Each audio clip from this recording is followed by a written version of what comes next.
कोल्हापुरात लोकसभेचं मतदान झालं. अनेक वेगवेगळ्या विविध पद्धतीच्या पैजाही लागल्या. पण कोल्हापुरात जी पैज लागली ती अनोखी. या पैजेकडं सर्वांचंच लक्ष लागलं.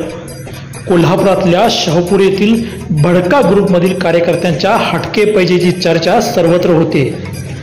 पैज जिंकल्यानंतर बकऱ्याच्या म्हणजे बोकडाच्या 8 मुंड्या 32 पाय काठीला बांधत जिंकलेल्यांनी यावेळी केला जल्लोष.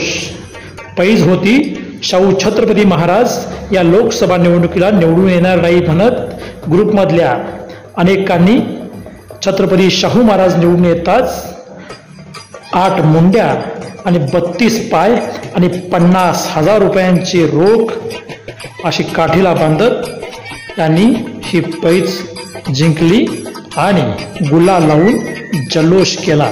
म्हणतात ना, कोल्हापूरकरांचा नादच खुळा.